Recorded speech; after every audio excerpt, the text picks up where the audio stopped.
And we are back with another episode of the Nexus podcast. This week I sat down with Alex Haffner of Fusion Funding. Alex has been a strong supporter of this podcast since its inception, and through our conversations off air, I learned that there is an entire journey that Alex has been through which he has used to develop a strong mindset and positive outlook, which has helped him to get to where he is. I felt this would make for a conversation that many others could learn and gain from. Hearing from someone's struggles and the ability to overcome them whilst they are still very much on that journey, as opposed to the finished product, was for me a big eye-opener, and I hope you gain from this too. Thank you to our dear friend Maxim Cohen from the UK Finance Group for supporting this podcast. I hope you enjoy. Alex, thank you so much for coming on. Firstly, I owe you a public thank you. You were one of my very first supporters in getting the podcast off the ground in terms of your corporate partnership and encouragement. We had a conversation and it was people like yourself who said, Aaron, this is amazing, this is needed, get out there, go get it. So thank you so much for that. I want to dive into your childhoods. You didn't have the easiest experience in school growing up. Tell me a bit about what you went through during those younger years. Firstly, thank you, Aaron, for having me on the podcast. I know it's taken me a while to get on. It's been a pleasure to support you from the beginning. I always like to see, when I see people going out on the road and doing their own thing, especially things that are slightly outside the box, and especially things that I would love to do myself, but probably don't have the guts to do. So it's been a pleasure to support you on this journey, and seeing the successes that you have and how you've done it is very good. Yeah, my schooling. So just going back to where we were, just going back to probably high school, it's probably where things sort of started for me. I went to probably the local Jewish high school in Manchester. I think back in the day, there was probably two choices for schooling. One of them would be religious school, and the other one would be a non-religious. And it's really, that's where it was. If you were religious, you went to the religious side, and if you're non-religious, there was a non-religious school. And the religious school was really for the whole community, and people went from all levels, from Haredi up to whatever. So the whole religious community was there. When I came to that school, there was probably a change of direction where the school probably went a bit more yeshivish. And I would say that I was an okay student, a diligent student. I was mischievous, but I wasn't terrible. I used to get in a lot of trouble, probably more on the Kodesh side, more on the secular side. I can't remember when it started, but I just remember a lot of times within the schooling with the Kodesh teachers being in trouble. And a lot of that was probably to do with not doing anything crazy, but more just when we were growing up, we went to a mixed primary school, and we had friends there, and we will continue our friendships into high school. And we used to hang out together on Shabbos afternoons, not doing anything naughty or anything like that, just normal hanging out together in the park or whatever. And every week without fail, I would probably be called into the office and just, you've been seen here hanging out, what are you doing? Right, call your parents in, suspended for a week. And there was a lot of different experiences like that where I went through, where from my family side, I knew it wasn't doing anything too bad. So I knew I wasn't going to be in trouble at home. And then coming into school, it was always like, you were here, you were there. Again, not doing anything too bad, but just sort of, there was a sort of being picked on. And for my parents, I feel bad for them because they had to go through it with me. But really, there's much to do about nothing. And the proof of that is that with the secular studies that I was in, there was no issues in that. No problems. It was more on the Kodesh side. And not to go into too much detail, but within the lessons at the time, some of the teachers would only concentrate, maybe some of the students, and leave pretty much the rest of the class to do what the heck they wanted. There was a big sort of disconnect between the quality of the education in Kodesh and it was as secular.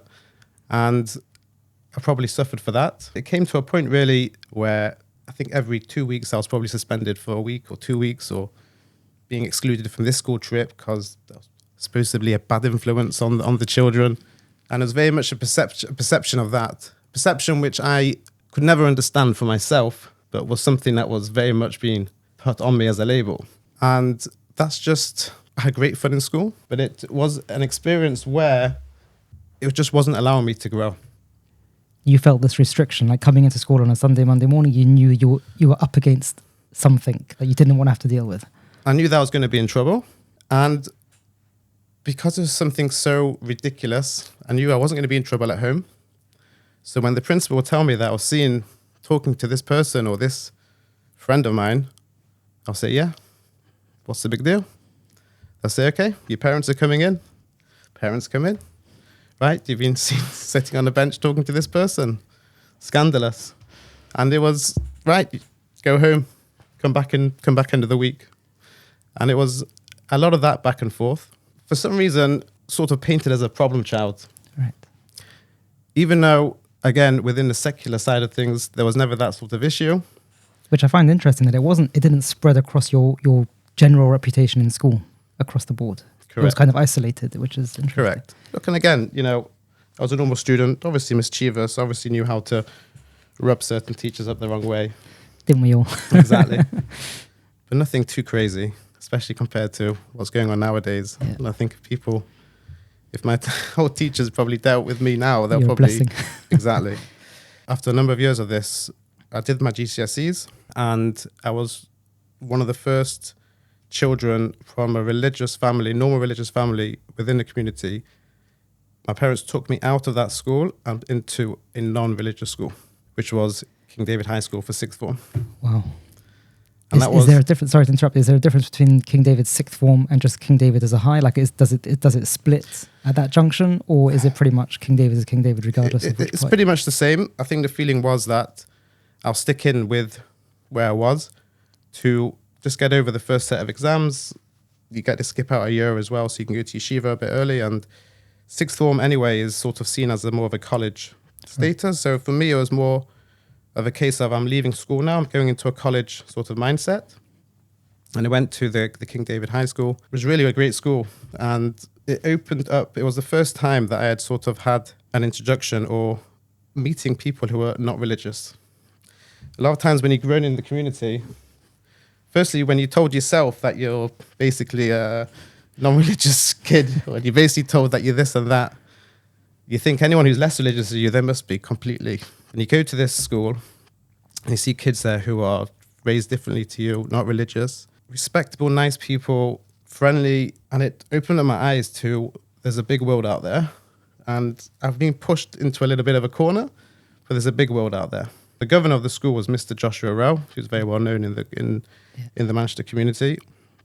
And from day one, he was extremely good with me. He sort of recognized what we had been through and really took me, and there's a couple of other boys who also left around about the same time, under his wing.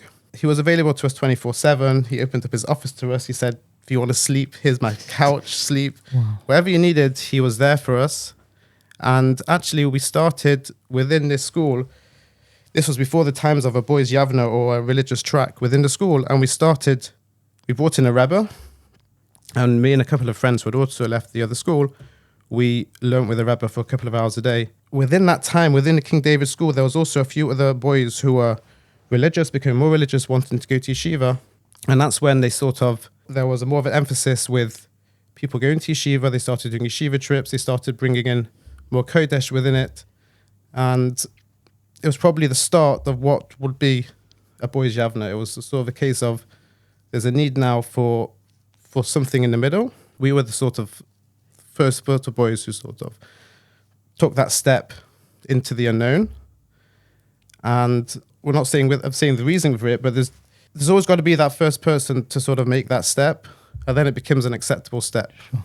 And then that's what it came to. And I have to say, in terms of the studies and everything else, and just not to have the pressure of having to look over my shoulder the whole time was very refreshing for me, and it just allowed me to sort of just decompress and just sort of live my life and just try to figure stuff out. Yeah, I find it amazing that you wanted to bring in an uplifted level of Kodesh into King David, even though that was sort of the area you had been burnt most in your previous school. You felt there was things that you could do or implement or change, and bring in a Rebbe to have you those extra hours of learning. That's quite remarkable. I wouldn't say that was me. I would say that's probably my parents. I said, if you're going to this school, you're going to have this in place and you're going to have that in place. But you were receptive of it. You weren't like, I'm done with this space, or I'm done with it. I'm just going to go to King David and do my thing. But you were happy to on board that. That's incredible. And after that, you went on to yeshiva. Yeah. And in your words, which you mentioned to me, it changed your life. I want to know who that was that took you on that trek through your yeshiva years, and how those years in yeshiva turned things around for you. Firstly, at yeshivas, it was a bit of a confusing time for me, because you hear of all the big names of yeshivas that you want to go to. There's the Gateshead yeshivas, there's this yeshiva, there's the medrash, there's all these other places in Israel, big base madrashes that you think, this is where I need to be, this is where your name needs to be, you know. So you start applying for these places, and then slowly, one by one, there was sort of a case of, I know, and I know. I didn't even get the chance in a lot of places to even interview. It was just a case of, when you're growing up within a religious community, you finish school, you go to yeshiva. That's sort of the next step. So I couldn't really see anything else apart from that. But at the same time, I wasn't really that bothered about where I was going or what, because I'd just been knocked down so many times. It came to the point really where, I think it was June or July, still hadn't found a place yet. My father woke me up one morning, Sunday morning, I remember, 10 o'clock, he said, right, Alex, you got a train in an hour, get on it. You got an interview with this Rosh Yeshiva called Rabbi Jalabanowitz. Teres Yerushalayim, you got an interview, Golders Green, this afternoon, get on that train. So I remember I got on the train, my dad could not be bothered. What am I doing here, going now, putting myself out again to another rabbi and just be told again that, you know. Okay, I went, we had the interview, I sat down there opposite the Rav. He seemed to know sort of, he knew Manchester well. So he knew, oh, you do this, you hang out here, you're friendly with this person. He knew exactly what was going on, but he also understood that people need a chance. I remember when I sat there, I couldn't even read one line of Gemara. You know, I was breaking my teeth trying to... Yeah. So I still remember the day trying to break through the first lines of Gemara, and he just said stop after like 3 words, and that was it. And then miraculously, I did get into the yeshiva. The yeshiva was called Teres Yerushalayim, and it was actually a small yeshiva for maybe 30, 40 boys, much more dedicated to your personal needs, and a smaller base of medrash, so a lot more focused. And so it had the right amount of attention in terms of they knew where you were and what you're doing, but at the same time, they allowed you to grow and to be who you are. And I have to say, obviously, a lot of gratitude to the Rosh Yeshiva, Rabbi Jablanowitz, and also there was people within the yeshiva who I met. For example, the dorm council at the time was called Yossi Ben Shushan.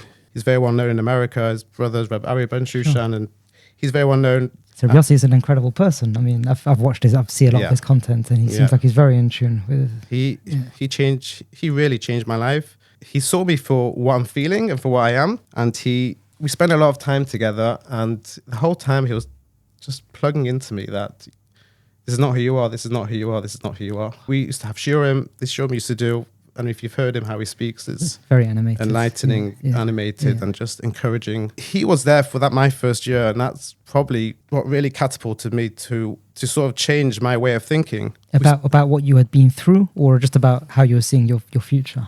Just about seeing who I am. As a person. Just the way that you've possibly been defined by certain people. And to actually say, these people are the minority.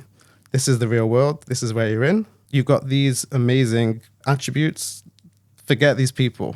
And it's just, and then you're in a completely different environment, surrounded by different people. It was just a complete reset for me. I always tell people just the experience of being in yeshiva, not even forgetting the learning side of things, just being in yeshiva, being in a different country, being in Israel, that is life building. It builds your character. It builds, you're mostly independent the whole time. You're always thinking, when you get to yeshiva, you're thinking about who I want to be and what I want to do, right?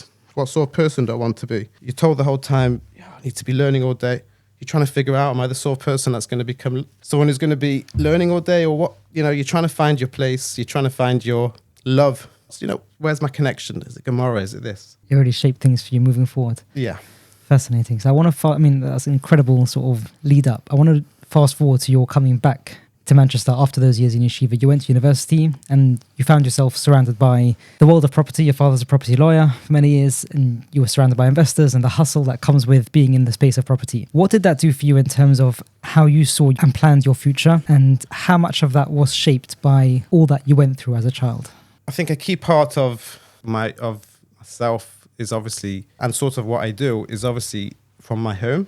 My father's a long-standing property lawyer, and he's worked within the community for many years. So he, for me, was my inspiration. And he himself, he always had meetings inside the house, and he always had high net worth investors in the house. And from a young age, I was exposed to sort of people who used to come in nice cars and all these things. So as a kid, you're thinking, wow, I want to be this, I want to be that, this is who I want to be. I would say that since I was 14, 15, I was always knew I want to try and be successful as I can. I thought I wanted to be like this person, that person. You want to be this big property guy or that, It doesn't always work out like that. But I would say that was my inspiration and dream, which I've held on to till now and probably will always continue to. Wherever you go through as a child or as a teenager, wherever people define you, there's always that grounding from the home which never left me. Like I say, the way that people define you didn't feel natural, didn't feel correct. You still have your dreams, you still have what you want to do in your life. And I think it's important to hold on to that. And I do tell people, and I think it's important that you should have an aspiration, you should have a dream that you want to stick to. Now, when you get older, you do sort of think about, okay, I've been thinking about this since I was 15. Why am I doing something I was thinking about when I was 15, 16? It seems a bit, maybe I should change but if you want something so much and you think about it for so long, then it becomes part of you. Okay, how to get there is very difficult. No one knows how to do it. But if you have that end goal, you'll figure it out. I mean, I'm still figuring it out. Yeah. But you hit the workforce, was it 2008 time? Is that when you... Yeah, so I went to university and I came out. So during university, I did a property investment and management degree in Salford University. And during the university degree, I worked part-time for a local property business here called David Samuel Properties. And what I did there, that's really where I got a lot of my grounding, is packaging up investor presentations about properties and engaging with investors. Now, when you go to university takes you to sort of one place, but then you've got to go out to the workforce and very different experience. Actualize that, exactly. Now, when I left university, it was about 2008. I think there was just as the crash was happening. So what did that do to shape you? Because you've come with all these goals, these aspirations. From a young age, you've sort of laid the groundwork. This is where I want to be. This is what I want to get to. You go through the studying, you're doing your work alongside the company at the same sort of time, and then you hit it. And all that's being pushed in front of you is this negative media, banks closing, investors failing. How did you drive that encouragement forward despite everything that was going on? This is just where I found myself. This was just, when you go to university, you have a plan. So I'm going to finish university. I'm going to go work here. I'm going to go work there, do 5 years there. Then, 30 odd, I'm going to go on my own, smash it, make loads of money.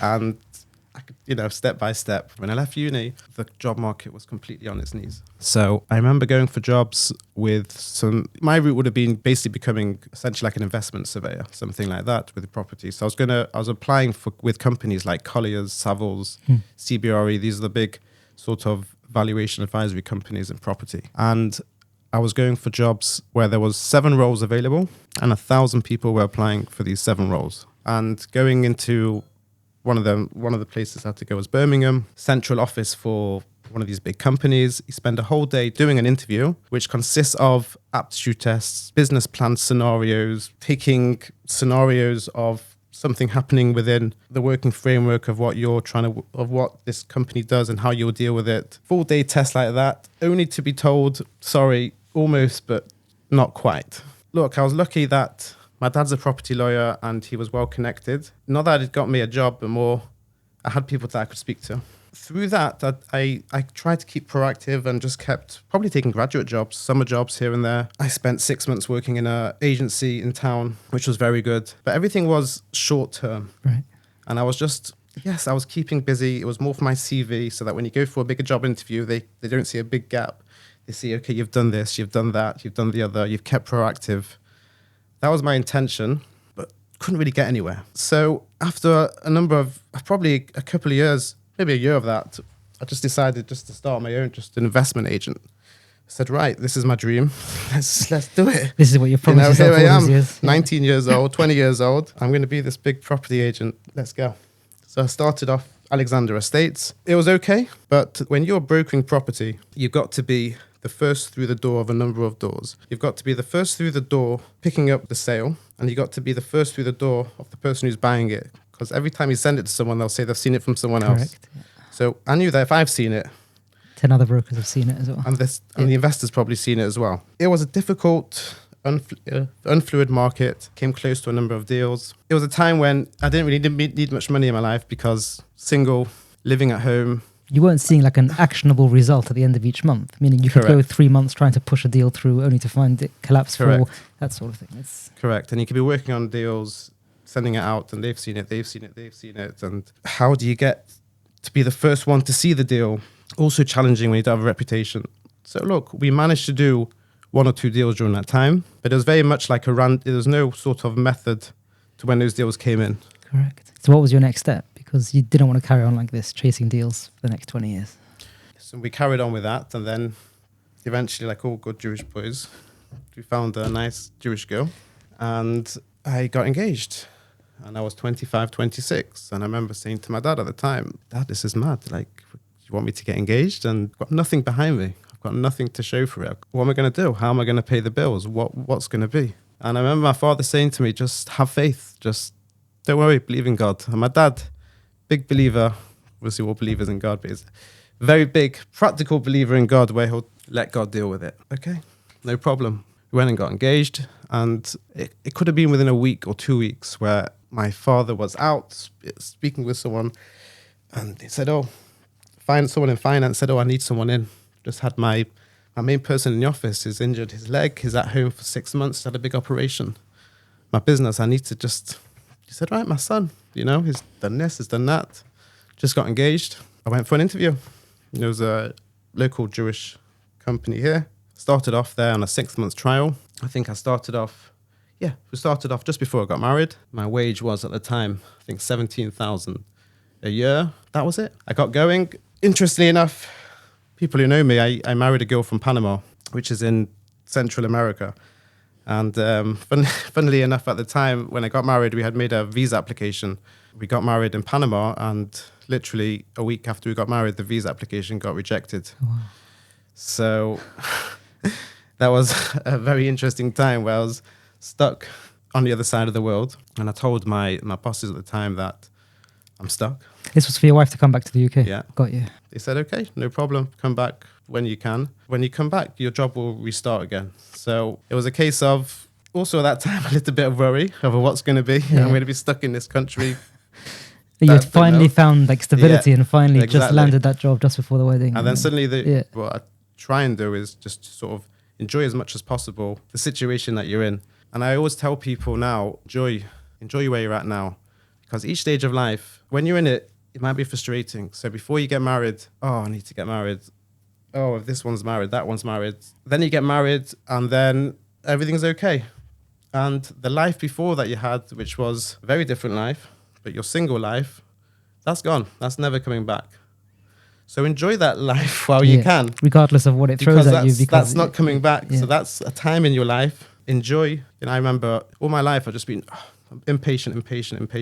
But really, no, enjoy growing up. Enjoy being young. Enjoy figuring things out. Enjoy the uncertainty of life. Because one day life will be certain with bills, certain with this, certain with that. Love that. And you'll be craving for those times where things were a bit simpler. It's like when I first started with my business now, Fusion Funding, the first few months were obviously quiet. Yeah.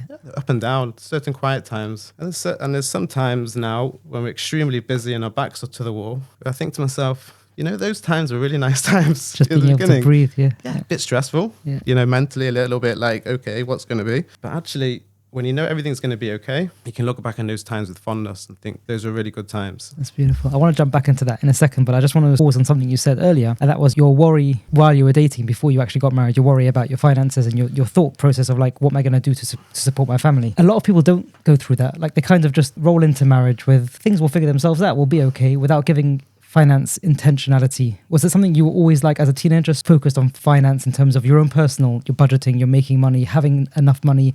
Was it a worry that you had generally, or was it just a maturity level? Okay, I'm doing the next thing in my life, I'm getting married, I need to make sure I can actually afford to do this? I think it's a bit of both. I think for me personally, it's not about being able to budget.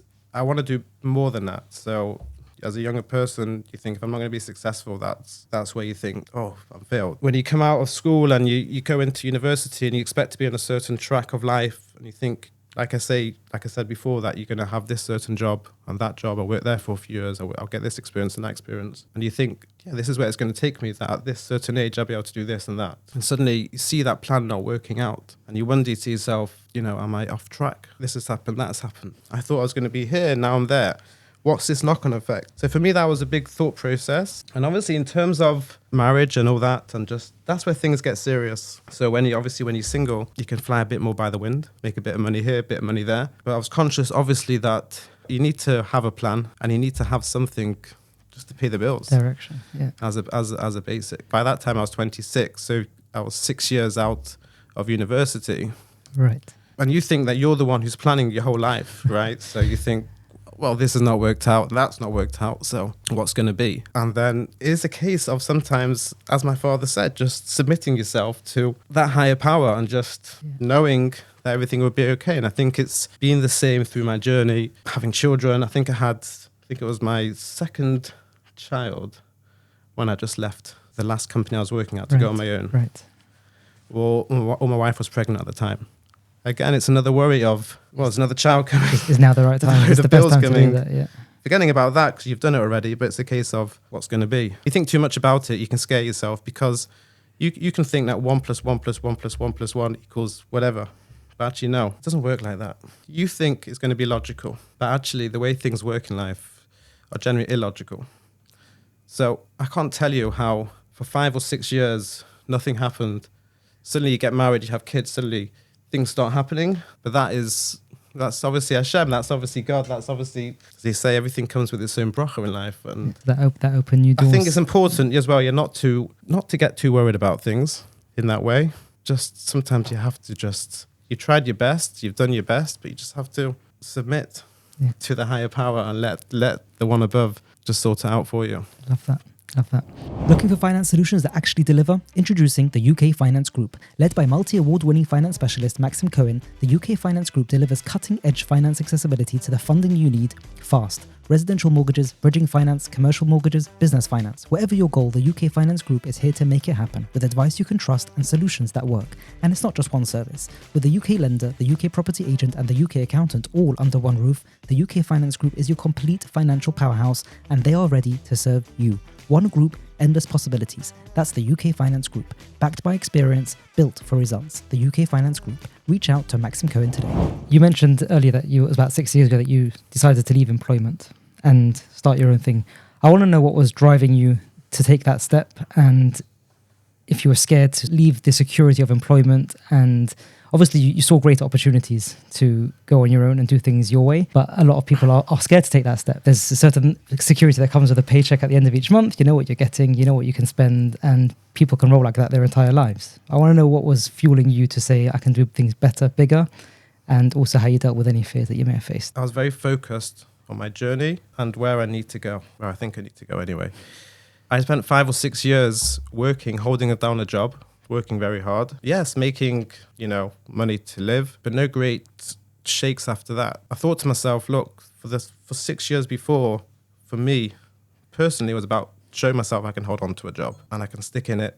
And I said to myself, for the next 5 or 6 years, what do I want? I want to build something now. I don't think it was a case of me stepping away and automatically doing what I'm doing now, which is finance brokering for properties. It was a case of where I'm at now is not working for me. I had an opportunity to step away, and it came down to the fact that I had told myself my whole life that I want to do bigger things. Here I am, there's an opportunity that's come, which is a scary opportunity. There's no one going to tell you it's going to be okay. In fact, for a while, it probably won't be okay. I said to myself, if I say no to myself now, what would make myself say yes in the future? I say no now, why would I say yes in 5 years' time? What's going to make it easier? It's going to be even harder to make that decision. When you're younger, and I believe this, you can take these decisions, even though they're still as scary, but I just knew that whatever happened, if it all failed, my life story is not going to end at 26. No one's going to be saying, here's Alex Haffner, whose career ended at 26 because he left his company,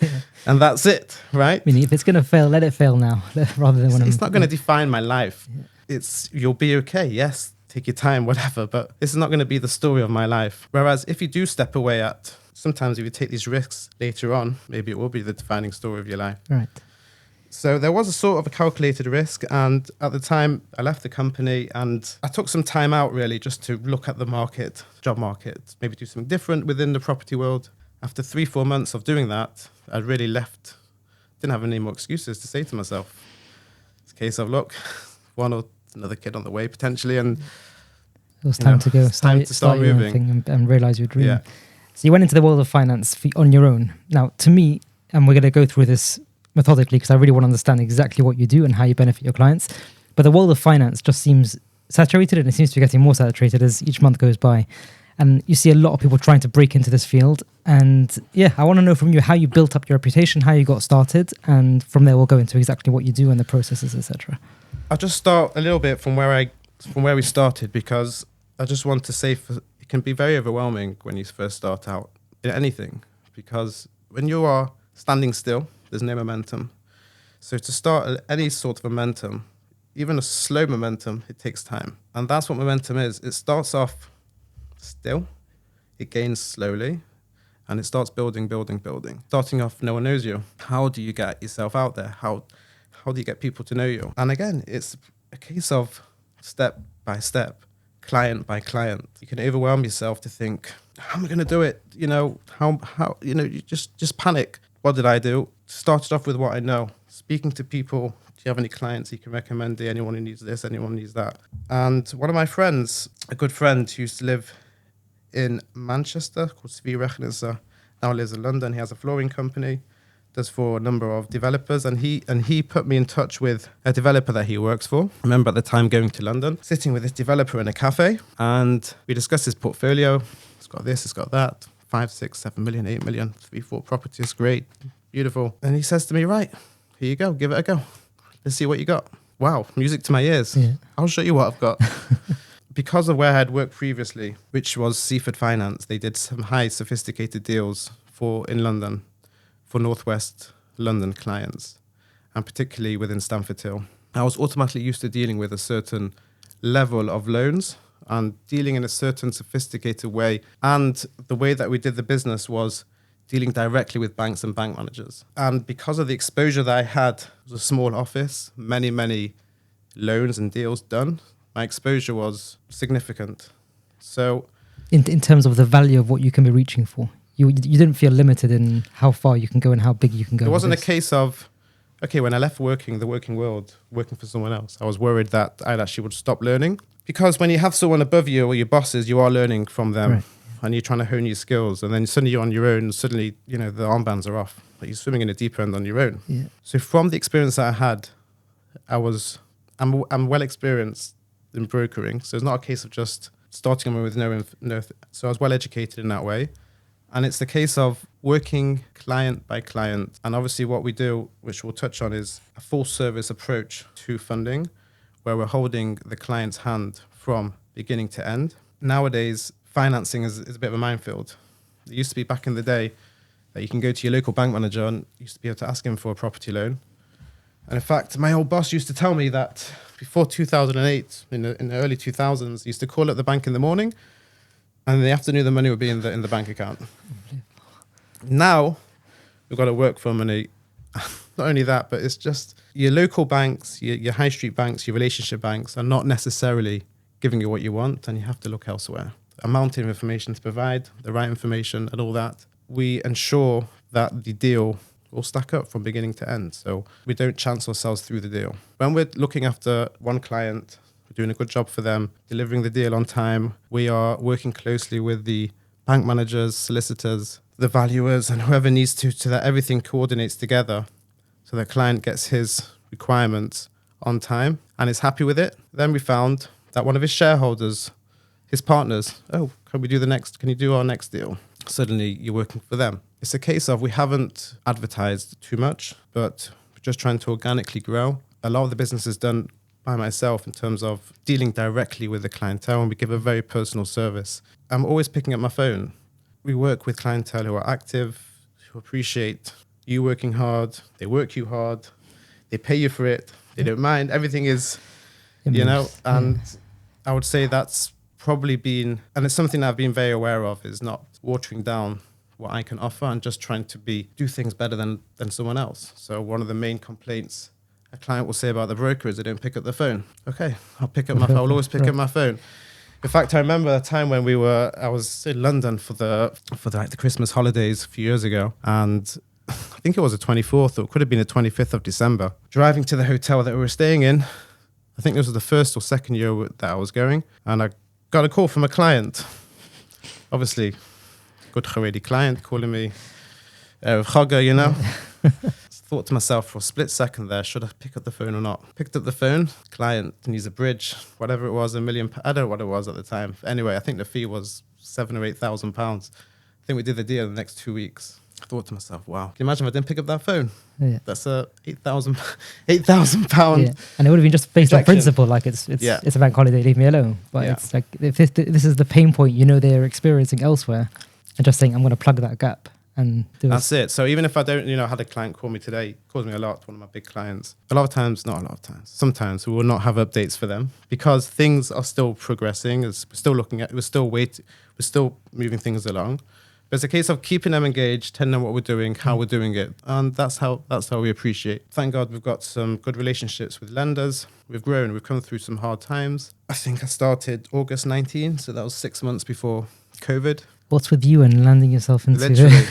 I think that's, I always say... I suppose it only goes upwards from there then. So I suppose you would say so, hey? And then we've just had now the biggest shock to the system in terms of the interest rates rising. Yeah. So walk me through the process. I want to know exactly what Alex Haffner at Fusion Funding does. There's a property deal that's been brought to my desk and I need to fund it. What's my next port of call and what does that process look like for me in terms of what you offer? We can work with just an address and a tenancy schedule. So you can call me up. A lot of times clients will do this. They're looking at buying certain properties off market. Here's the rent, here's the address. Get me some terms. Because I've got good grounding within the property side in terms of working for property valuers and property offices. That's what you were doing. You were packaging investment opportunities. So you know what to look for and how it should be So we understand presented. property. Yeah. And because of the experience and working for the finance company, that's where we've started. We now understand the full financing. So we can the first thing that we'll do is take your brief information. We will research and package up a full presentation for the lenders. We understand what lenders need to know, what they want to see in their first initial email. We'll spend a couple of days putting things together, the key points that a lender sees and needs to see to be able to issue terms immediately. And lenders appreciate that because there's a lot of lazy brokers out there who will just bang it out quickly. You know what happens when you bang it out quickly? You spend a week talking about the deal with the guy just to try and get some terms. We spend 2 or 3 days putting it together so that we can get terms straight away. So within 2 days, we're already working with the terms and then we're following up the lenders that we want to follow up with. Has the client sent his personal information, his own credit checks or his history, his account details? Like how much of his own personal information comes to play at this stage? So because we're not working with mass clientele, we're trying to work with the right clientele, there'll be a level of conversation that we'll have with a client. There will be some clients who will come up out the blue. So we'll have the deal and we'll ask them some information about themselves. Generally, we'll sort of know who they are because the community is, especially in property, is quite small. And you generally know of most people. Okay, some unknown comes to me, I'm buying this, I'm buying that. We'll ask them for their property schedules. We'll ask them perhaps for their credit reports and things like that. But our clients are generally good quality clients. I always tell the banks, we give them very brief information about the client. I said, but whenever we send a deal, just consider it as it's always going to be a good client. And it's always going to flush through. I always tell lenders, and lenders know that when we're sending deals to them, it's because we understand that their deal will probably fit what our client wants. We're not just sending it out far and wide. What the client wants to see, he wants to see lending terms, something that fits. And what the bank wants to see is they want to see more of a flavor of information, but the right information to allow them to offer terms. With the client, initially we can provide a little bit of information, and the main thing is on the property. And then once we get the terms sort of agreed, then we start providing the client information. But you have to be certain about your client to be able to do that. And we are certain about our clients because there's obviously a level of conversation that we're having with them, and we know that they're going to stack up. There's 2 ways of financing properties. There's a buy-to-let way, which is done on portals, which is very much like these banks.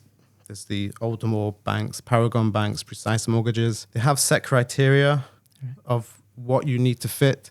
And if you fit in that box, then you get the loan. what we deal more with is more relationship, bespoke financing on properties. The box will try and fit you a bit more than you fitting inside the box. This is in terms of getting more favorable terms for a client-specific needs. He wants, so I mean, obviously rates is going to be very competitive, but it's more like what sort of terms would be more bespoke and what would be more box standard? There could be things you could be a high net worth person with a big portfolio, but you may have missed a payment or two on a certain bill here and there. Now, if you can take that to one of these buy-to-let lenders and you get picked up on that. And I've had this with a client where you take him to a relationship bank and they don't ask any of these questions because they look at the bigger picture. Right. And it's a much smoother process. And if there are any questions like that, they're asked by the bank manager at the beginning and you generally get to deal with it in a much more comfortable way. And then there's obviously the negotiation of the terms. So it's understanding, firstly, what the client wants to achieve, but then you have to understand what the bank needs to achieve themselves. And if you know what sort of return that they need on their money, if you know their parameters of their certain covenants that they operate in, the loan-to-value covenants, the rental covenants, the rental cover over the interest, you can start to play with that. For example, we are looking at a deal now where a client is buying a property. It could be 20 or 30 units. The property is mostly vacant, but the client has a strategy to relet it in 6 months. We've negotiated terms with a lender out there who is going to give us 60% of the purchase and within 6 months change it to 60% of the value. So the purchase price is about 2 million and the value is about 3 at the end, and they're going to flip that loan in 6 months. Once it's all let and it's producing, then they'll be able to. Now, the rent's quite low at the moment, day one, because the property is pretty much vacant. And in general, there's a certain cover of rent that you need over your payments to make it service and to make it fit as a covenant and to make it compliant. That's giving the bank the security. Yeah. They need it. They need you. For example, if your payments for a bank are £100,000 per year and the covenant is 150% of that, 150% cover, then you need, 150 grand or whatever to cover that. And if you have less than that, then you are not covenant compliant and you can be in breach of the loan. Now, what this bank did is for the first 6 months, they reduced their covenants to make it fit for us. That's not something special for me. That's because they want to do the deal and they've pushed the boat out to do the deal. And we managed to negotiate that to make it work. This very much comes through relationship banks. You're not going to get this by putting the data into a portal and spitting it out to a dozen banks and hoping for the best. Right. That's something that we can take to the client with pride because it's something that we've negotiated. And it's really interesting to see actually your covenants reducing, then going up. It's actually quite creative. We're appreciative of that sort of engagement and that sort of level of creativity that we can get from the bank managers because of probably our reputation in the market. Yeah, it's amazing because you think it comes across as a very clinical process, getting bank funding, but it's with the right people and connecting the right people together, it becomes a very personable service. It's no longer about a building and funding. It's about the person behind the purchase, the person behind the lending, and letting people work together to make this work for everyone. Correct. We can do deals in 4 weeks from start to finish because if I have a motivated bank and a motivated client, then you can do anything. So we've had a client recently in the last year who bought he was acquiring a property for £8 million, a block of 50 apartments. Sorry, he was acquiring for 7 million and the value was 8. And he took this to a bridger and he said to the bridger, right, lend me on the 8 million and I'm going to add in 2 properties to take the whole security package from 8 million to 10 million. And you give me 70%. So he negotiated this package of a £7 million loan. He thought this is the best way to go to a bridger and do this. He needed to complete in 4 or 5 weeks. And he came to me, called me up, he said, Alex, I've just negotiated this deal. I want you to deliver it. Negotiated a fee just to do the work. Right. And, take it off his hands. I took the deal and immediately saw an opportunity to work with one of my banks, a relationship term lender. I saw a gap there and I sent it them straight away. I said, here's the deal that this bridge is doing. I said, I'm sure we can create something similar. I said, it's a large deal for you. It's going to be a large deal for me. What can we do here? They looked at the deal. They said, okay, we'll match the deal. Albeit that the 2 properties that the client wanted, 2 were commercial. They didn't want commercial. They wanted 2 houses. So they gave the same deal. And bear in mind, the client already sat on his terms for 2 weeks from the bridger, right? So, then he came to me when it was 3 or 4 weeks away from completion. So bearing in mind that the clock's well ticking, matched the deal. Instead of a 12% interest rate, it was a 6.5 interest rate fixed for 5 years. And we had the commitment from them. Okay, we all worked hard together because I know them. I've worked with them. We had the commitment from them, and I could stand behind it. Because remember, it's my reputation. If you don't complete on time, it's my reputation down the bin. Said we're going to do this in 4 weeks. Constant emails, constant calls. There was this issue arising. As well, there was issues within the property that needed dealing with. They dealt with everything, and we completed within 4 weeks. We saved the client, I think it was £400,000 a year straight away off the bat. It just shows the value. When you're a property investor, you're a property investor. Your day-to-day is investing, so you're within the property market. But my day-to-day, what I do all day, is finance. And we spend all the time speaking to lenders, engaging with them, and working with them. And every successful deal that I do for one client could be a precedent to do another successful deal for another client. So when we've done that deal with that certain bank, I know what can be achieved for next time. Yeah. We will do with the more standardized buy-to-let loans as well, because especially nowadays where rates are quite high, there's obviously a number of clients out there who just want the cheap and cheerful, submit it in and whatever comes out, comes out. But in general, we're trying to take, instead of doing one property, we're probably trying to take a number of properties together and put it more on a commercial package. Fascinating. And we'll do bridging, and we'll take the bridging to term, and we're doing development loans and things like that. And then we also have within the office sort of cash flows, be able to show the client their returns of money, cash on cash, to show them where their loan sits within the covenant. So they're getting greater clarity in this investment journey rather than just something which their investment brokers told them. Yeah, we can show them a real life, how this loan looks like, how the covenants are, how close they are to breaching that covenant at any one time. We can incorporate into our cash flows certain breaks of the leases, certain assumptions of voids and rent frees that I can say, actually, here in year 4, you're potentially going to have a breach. Actually, I think we should negotiate with the bank, maybe a period of time. During that time, maybe some sort of covenant relaxation, or maybe they won't test the covenants for 12 months whilst you do this. Right.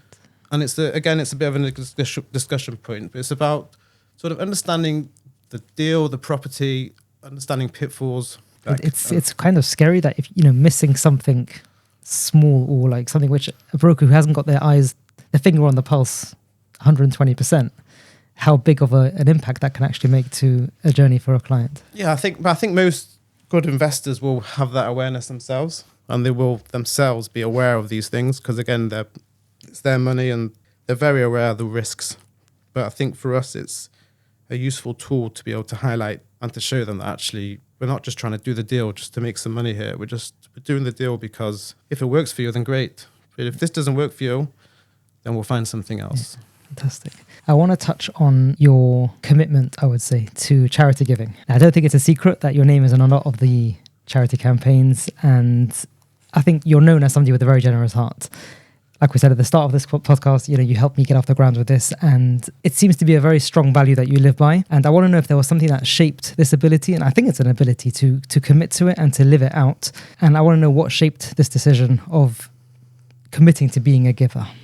Taking it back to the basics, really. It's probably I learned from my father and grandfather about giving charity. They're always giving charity. And then on a more of a personal level, you want to be successful in life. You go out there and everything is unknown, but what you're asking God, what you're asking Hashem is to make you successful. And the question is, why should you be successful? Why should they say yes to you? You can't just ask for things because you want it, right? So there's got to be a greater good. And one of the things that we always did from the beginning is try and give. And we started off giving 10% of turnover to charity, because I'm in a deal-facing business. What that means is that deals, they come out of nowhere. I don't know where, they can come from anywhere. In that way, there's no rhyme or reason where your panosa comes from. You want to use your money for good so that Hashem gives you more money. You know that there's a next deal. You don't know where it's going to come from. So you want to show God that this is what we're doing. Give us more so that we can continue. Definitely, I would say, unshamingly, a selfish level of that sort of thing, in terms of when I ask Hashem for what I want on deals, I ask Hashem for the big deals right? Give me the 10 million, the 20 million, the 30 million, right? And I always say you got to ask big, because Hashem can do anything. So ask for everything and see what you get. But on the flip side of that is you got to give. You got to do yourself. You got to push yourself, push your boat out, get into that uncomfortable zone, take your life jacket off, right? And stop thinking of money as your money, because it can sound corny, but it comes from God, because it does. You know, deals can come from out of nowhere. So stop. You got to be in an attitude of stop trying to hold on to every penny. Let the flow of money happen. Give money out. Take money in, out, in, out, in. And it's always difficult to give charity. Do you get scared sometimes? Most definitely. In fact, I mostly do get scared, probably every time. But then... So this is a constant battle, meaning you know it in your heart, but when it comes to it, you're having that conversation with yourself every time. It's not like this is just on autopilot. Yeah. Because, you know, when you first start out, I just want to make what I made in my job. Then I'm happy. Then you make what you made in your job. And you think, right, just want to make just double that, right? I'm going to give X amount. And then you do that and you do that, and then give out more and you give out more. I think that the amounts do get more, but at the same time is a case of there is a very nice feeling of letting go and just you're putting that faith into Hashem, into that higher power. Sometimes that's quite comforting to know that you're not in control of everything, because if you're in control of everything, then you've got to be absolutely perfect to really achieve everything, right? But actually, no, there's a higher power there. Like I say, 1 and 1 does not always equal 2. Sometimes 1 and 1 can equal 5, because God decides that. And we've always given, and thank God we've always gotten back. And it's not just that. This is a lot to do with as well. Why does someone want to be successful? It's not just personal. You want to help your community. You want to have an effect. I want to have the effect that I want to have. Every person has a purpose in their life, and you're all here for your own different reasons, and to have your own positive effect in your own way. Some people will be teachers, some people with this, some people will be that. So it's a case of, what do I want to further support? What is important to me? What do I want to add my stamp on? I try and give as much as I can, and also be sensible about it, because you can't just be stupid about it, but also knowing that if you push your boat out, if you go into an uncomfortable place with that, then that's your leap of faith.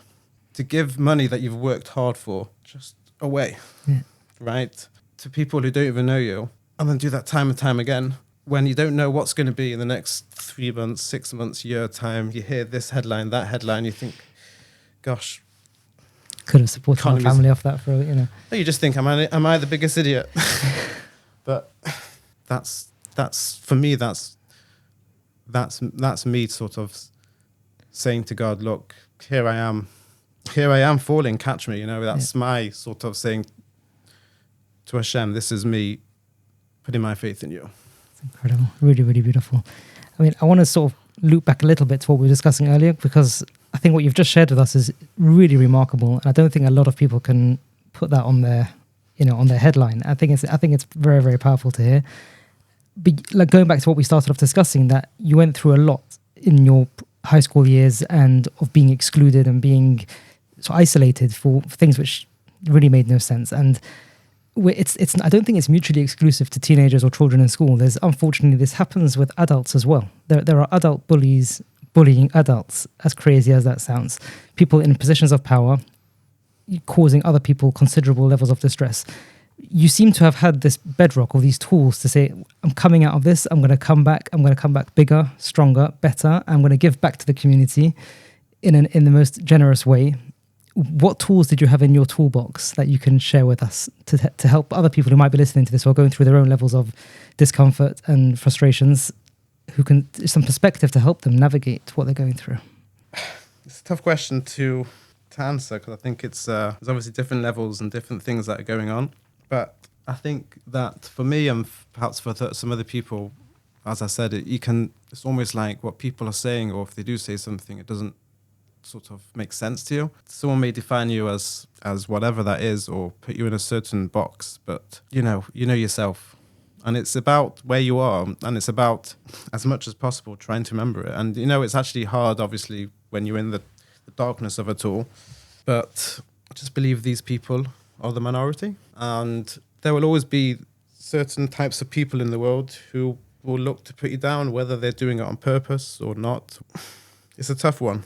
But one thing that maybe that does help is that if you look at the communities around the world, there's a lot of similar sort of issues in every community, and a lot. You can be from UK, you can be from America, there's a lot of people being brought up the same way, having the same issues. When you see that this is not exclusive to you, you can see that it's happening somewhere else in a similar situation to similar people. I think it's something unfortunate, but it's something that we have to remember, that it reinforces that you're not the issue. And correct. It's unfortunate that one's going through these things, but it's not that. Once we realize we're not the issue, then we don't get defined by them or by the treatment. That's correct. And even though when you're going through it, it may be difficult to see that. Yeah. But for every one person like that, for every one bully, there's going to be 10 people who are going to be on your side. And I think that's where you have to put your time and speak to these people and take influence from the people who really matter to you and who are really effective in your life. And people can spend their whole lives trying to please other people, external people. In reality, it's just what for? At that time, you can think that's the biggest deal in the world. You can look back. I think you can look back on things, and people will be able to look back on things and say that this happened for the best and this happened for the best. And actually, it's all part of your story. Again, in terms of bullying, I can't say that I was bullied per se. Yeah, I went through certain things in school, but if someone was being put down and being pigeonholed into a certain place, like I say, go speak to 10 other people who you know, and they'll tell you that person and he is stupid and wrong. And that's where you need to put your emphasis and as much as possible. And try not let these people define you for who you are. Yeah. It's really powerful. We're coming towards the close. I just want to hear your thoughts on two more points. And that was, number one, from the conversations that we've been having before the podcast and just in preparation for this, I'm seeing this drive on this focus of being successful and accomplishing. I want to know, what does success look like to you and what does it depend on? So it's an interesting question, because I think success is self-defined and self-determined, and everyone can be successful in their own life, obviously. Now, if I go and look at other companies similar to me, I may say I'm not successful because people are, doing X, Y, and Z, and I'm doing this, so maybe I'm not successful. And then you can look at something else and say, actually, compared to them, you are successful. So what is your success? Well, that's why I think it's a very personal thing. And success, you can define it as one thing. You can define it as making a lot of money. You can define it as giving a lot of money. I don't know. You yourself living your life in the way, not the way that you want. You can't always live the way that you want to, but if you're trying every day, then that's success. And you will have success from that. Yeah, it's not result driven. And it's a moving journey. And I think that's probably why you wanted me on this podcast, is very much because so. Very much I'm very much not the finished product. And in my daily battles, well, we all have daily battles, but there's a daily battle every day in getting up and getting out of bed, sharp and on time. There's no one telling me to get out of bed. I don't have a job. No, I've got a job, thank God. But I'm saying I don't have a boss telling me you got to be in for 9 o'clock. So that's all. So for me, sometimes just getting to shul, getting to work, a nice early time can be success. Let's just say when I first started out and I was trying to get some momentum, what was success on any of those days? Well, success on any of those days could have been spending 2-3 hours on that and pushing myself forward a few steps, and that would have been a successful day. You have a number of those successful days that you can look back. That's what I would say is you have to go step by step by step. Suddenly you turn around and you think, wow, I've come far. But you can only do that by looking forward and going step by step. Just touched on my last point, and that was that you said you're still young and you're still very much on your journey. And 100%, it's very nice interviewing people who are exiting the business world. They've been in business for 40, 50 years. They've got hundreds of employees. It's all very nice and well, and there's plenty to learn from them. But I think there's so much to learn, to adapt, to understand from people who are in the space currently. And As we draw to a close, I wanted to ask you, sort of, what message would you have to young business owners perhaps getting started and they want to build a life for themselves beyond what their circumstances may have predicted or may predict for them? In his mind, everything he's been through kind of predicts where he's going to be going for the next 20, 30 years. But he wants to break out of that or break away from that prediction and say, I'm free to set a path for myself because this is what I want to achieve in my life. Every person has, again, it sounds corny, but every person has the most amazing abilities, their own abilities to do what. So every person can be successful in what they want to do. You've started a successful podcast. That starts off from a dream, and it's, if you can tell yourself, how did you get to this stage? How are you sitting here with two nice posh microphones and a mixer? It didn't just come like this, right? All I would say to people is go for it, and go for it when you're young, because when you're younger, you can take the risk on your shoulders a lot more than when you're older. And if you have a drive to do something, then do it. Unfortunately, people's opinions can weigh on your mind. And these are all battles in your head that you have to go through, and all doubts of yourself. And are you up for it? And can I do it? And am I going to be successful? And it doesn't just weigh on the mind. It can shape our belief about ourselves. Just hearing things growing up, or hearing comments from other people say, oh, don't take that risk, or that's scary, or that doesn't make sense. Like, those things literally shape people's decisions and can set a person onto a journey of path or journey of failure. If this person himself has a want and a will to move away from that, which is what you said, then that person himself already has that mental sort of aptitude to say, he's already said to himself, the person's talking rubbish, I want to do it on my own. Now I want to do this, and now he's looking for the way to do it. Once he's got that want, which it sounds like that person does have that want, then that's it. The rest will become secondary. And like I say, step by step, not overwhelming yourself, just doing the positive thing. So even during COVID, when the whole market was closed, there was no business to be done. I was 6 months in. If you look at my first year's accounts, it will show £15,000 of income. You've started a business, you don't know what's going to be. And effectively, I knew that I could close shop that day and no one would have missed me. It was a funny feeling because on one hand, you're technically finished because it's new business. On the other hand, there's nothing that you've done yourself that, there's a reason why I'm here. No, you were put here. Everyone was put there. It wasn't like a recession where you'd invested wrongly or you'd over borrowed and suddenly your portfolio's gone down the way the world was. And it was a case of just getting on board with that and just trying to keep positive. So during the day, a lot of times I'll go for a walk with my baby in the pram and I would listen to a 2-hour podcast or whatever, just a positive business podcast, just to keep that. Don't know, you're worried that you're going to lose that edge. You're going to, I've been through a lot of uncertain times. Obviously, even now is an uncertain time. And if you can just keep positive and do positive things within what you're doing, then you'll end up okay. We spent time introducing clients to new lenders. Took time bringing people together, even though there wasn't much business done, but planting the seeds for the future. And now these clients are doing business with these banks. So, you could have sat there and done nothing. But no, actually, we decided to take the quiet time to take a couple of my clients around to a number of lenders, start making new introductions for the future. Like I say, I think I've told you before, the biggest battle is your mind. Yes. Because it's your self-doubts in your head which are telling you that you can't do it. Amazing. Alex, I can't thank you enough, honestly. You've shared beautifully and it's been incredible hearing your journey, and I'm sure myself, I'm inspired by it, and I'm sure many others will do too. So thank you so much for coming in. I appreciate it. If you enjoyed this episode, why not leave a comment on Spotify and let me know what you enjoyed most. We have some fantastic guests lined up for future conversations, which I really look forward to sharing with you. Thank you once again to Maxim Cohen at the UK Finance Group for supporting this podcast.